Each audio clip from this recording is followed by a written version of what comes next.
ಒಂದು ಟ್ಯಾಲೆಂಟ್ ಇದೆ, ನನ್ನ ಟ್ಯಾಲೆಂಟ್ ಬಗ್ಗೆ ಕಂಡಮ್ ಮಾಡಬೇಡಿ. ಏನ್ ಪ್ರಶ್ನೆ ಕೇಳ್ತೀರಾ ಕೇಳಿ. ಪ್ರಶ್ನೆ ಅಲ್ಲ, ಪ್ರಬಂಧ ಬರೆಯಕ್ ಬರುತ್ತಾ? ಬರೀತೀನಿ ಮೇಸ್ಟ್ರೆ, ಕೇಳಿ. ನನ್ನ ಹೆಸರು ಉಳಿಸ್ತೀಯಾ? ಉಳಿಸ್ತೀನಿ ಮೇಸ್ಟ್ರೆ. ಯಾವ ವಿಷಯದ ಬಗ್ಗೆ ಕೊಟ್ಟರು ಪ್ರಬಂಧ ಬರೀತೀಯಾ? ಯಾವ ವಿಷಯದ ಬಗ್ಗೆ ಕೊಟ್ಟರು ಪ್ರಬಂಧ ಬರೀತೀನಿ. ಸರಿ, ಕೆಲಸ ಮಾಡು. ಹಸು ಅನ್ನೋ ಟಾಪಿಕ್ ಕೊಟ್ರೆ ಏನ್ ಪ್ರಬಂಧ ಬರೀತೀಯ ಹೇಳು? ಹಸು ಅನ್ನೋ ಟಾಪಿಕ್, ಅದ್ರ ಬಗ್ಗೆ ಪ್ರಬಂಧ ಏನ್ ಬರೀತೀನಿ ಅಂತ ಹೇಳು. ಹಸು ಒಂದು ಸಾಕು ಪ್ರಾಣಿ. ಅದು ಕಪ್ಪಗಿದ್ರು ಬೆಳ್ಳಗಿನ ಹಾಲನ್ನು ಕೊಡುತ್ತದೆ. ಹಾಲಿನಿಂದ ಮೊಸರು ಮಾಡಬಹುದು, ಮೊಸರಿನಿಂದ ಮಜ್ಜಿಗೆ ಮಾಡಬಹುದು, ಮಜ್ಜಿಗೆಯಿಂದ ಬೆಣ್ಣೆ ತೆಗೆಯಬಹುದು, ಬೆಣ್ಣೆಯನ್ನು ಕಾಯಿಸಿ ತುಪ್ಪ ಮಾಡಬಹುದು, ತುಪ್ಪದಿಂದ ತರಾವರಿ ಸಿಹಿ ತಿನಿಸುಗಳನ್ನು ಮಾಡಬಹುದು. ಹಸು ಸಗಣಿಯನ್ನು ಶಬಾಷ್ ಕಣ, ನಾನ್ ಅನ್ಕೊಂಡಷ್ಟು ದಡ್ಡ ಏನಲ್ಲ, ನಿನ್ನ ಮೆಚ್ಚದೆ ಕಣ. ನಾನೇನೋ ಸುಮ್ನೆ ಹಸು ಅಂತ ಬಾಯಿಗೆ ಬಂತು ಹೇಳ್ಬಿಟ್ಟೆ, ನೀನು ಅದ್ರ ಬಗ್ಗೆ ಪ್ರಬಂಧ ಹೇಳ್ಬಿಟ್ಟೆ. ಅಕಸ್ಮಾತ್ ಅವ್ರು ಬೇರೆ ಟಾಪಿಕ್ ಕೊಟ್ರೆ ಏನ್ ಮಾಡ್ತೀಯಾ? ಕೊಡ್ಲಿ, ಅದಕ್ಕೂ ಬರೀತೀನಿ.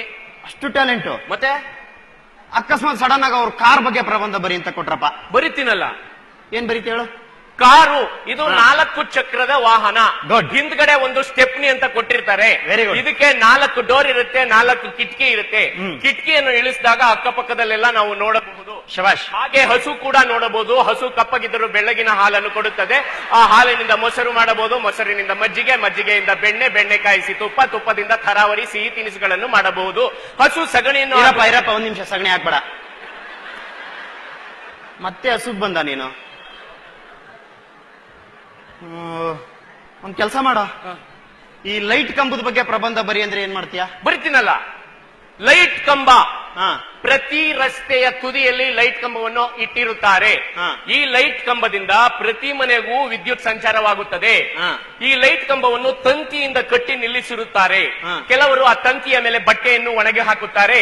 ಇನ್ನು ಕೆಲವರು ಅದಕ್ಕೆ ಹಸುವನ್ನು ಕಟ್ಟುತ್ತಾರೆ. ಹಸು ಕಪ್ಪಗಿದ್ದರೂ ಬೆಳ್ಳಗಿನ ಹಾಲನ್ನು ಕೊಡುತ್ತದೆ.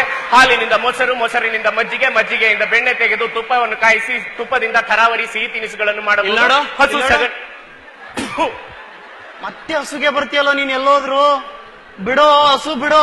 ಆಯ್ತು, ಇವನ್ಗೆ ಹಿಂಗೆಲ್ಲ ಟಾಪಿಕ್ ಕೊಟ್ರೆ ಸರಿ ಬರಲ್ಲ. ತುಂಬಾ ಟಫ್ ಆಗಿರೋ ಟಾಪಿಕ್ ಕೊಡ್ತೀನಿ, ಎಲ್ಲೋದ್ರೂ ಹಸುಗ್ ಬಂದಿರಬಾರ್ದು. ಕೆಲಸ ಮಾಡೋ, ಫ್ಲೈಟ್, ಏರೋಪ್ಲೇನ್ ಅದ್ರ ಬಗ್ಗೆ ಹೇಳೋ. ಹೇಳ್ತೀನಿ. ಏರೋಪ್ಲೇನ್ಗೆ ಕನ್ನಡದಲ್ಲಿ ವಿಮಾನ ಎಂದು ಕರೆಯುತ್ತಾರೆ. ಗುಡ್. ಇದರಲ್ಲಿ ನಾವೆಲ್ಲರೂ ದೇಶದಿಂದ ವಿದೇಶಕ್ಕೆ ಪ್ರಯಾಣಿಸಬಹುದು. Very good. ಏರೋಪ್ಲೇನ್ ಅಲ್ಲಿ ಕೂತ್ಕೊಂಡು ಕೆಳಗೆ ನೋಡಿದಾಗ ಎಲ್ಲರೂ ಇಷ್ಟಿಷ್ಟೇ ಕಾಣುತ್ತಾರೆ. ಕರೆಕ್ಟ್. ಹಸು ಕೂಡ ಇಷ್ಟೇ ಕಾಣುತ್ತದೆ.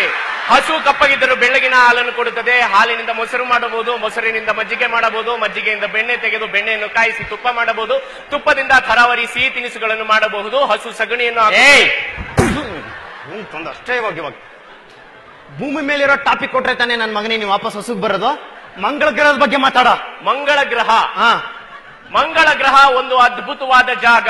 ಏನ್ ನಿಮ್ ತಾತ ಹೋಗಿ ನೋಡಿದ್ನಾ? ಇಲ್ಲ, ವಿಜ್ಞಾನಿಗಳು ನೋಡಿ ಹೇಳಿದ್ದಾರೆ. ಮಂಗಳ ಗ್ರಹ ತುಂಬಾ ಅದ್ಭುತವಾದ ಜಾಗ. ಬೆಂಗಳೂರಿನಂತೆ ಅಲ್ಲಿ ಟ್ರಾಫಿಕ್ ಜಾಮ್ ಇರುವುದಿಲ್ಲ. ಅಲ್ಲಿ ಮನುಷ್ಯ ಕೂಡ ವಾಸಿಸಬಹುದು. ಮನುಷ್ಯ ಹೋದ್ರೆ ಒಬ್ನೇ ಹೋಗ್ತಾನ? ಇಲ್ಲ, ಅವನ ಹೆಂಡತಿ ಮಕ್ಕಳನ್ನು ಕರ್ಕೊಂಡು ಹೋಗ್ತಾನೆ, ಜೊತೆಗೆ ಹಸುವನ್ನು ಕರ್ಕೊಂಡು ಹೋಗ್ತಾನೆ. ಹಸು ಕಪ್ಪಗಿದ್ದರೂ ಬೆಳಗಿನ ಹಾಲನ್ನು ಕೊಡುತ್ತದೆ. ಹಾಲಿನಿಂದ ಮೊಸರು, ಮೊಸರಿನಿಂದ ಮಜ್ಜಿಗೆ, ಮಜ್ಜಿಗೆಯಿಂದ ಬೆಣ್ಣೆ ತೆಗೆಯಬಹುದು, ಬೆಣ್ಣೆಯನ್ನು ಕಾಯಿಸಿ ತುಪ್ಪ ಮಾಡಬಹುದು, ತುಪ್ಪದಿಂದ ತರಾವರಿ ಸಿಹಿ ತಿನಿಸುಗಳನ್ನು ಮಾಡಬಹುದು. ಹಸು ಸಗಣಿಯನ್ನು ಹಾಕುತ್ತದೆ, ಸಗಣಿಯಿಂದ ತಟ್ಟಿ ಬೆರಣಿ ಮಾಡಬಹುದು. ಯೋಗ್ಯಂತಂದು ಎಲ್ಲೋದ್ರೂ ಹಸು ಹಸು ಹಸು.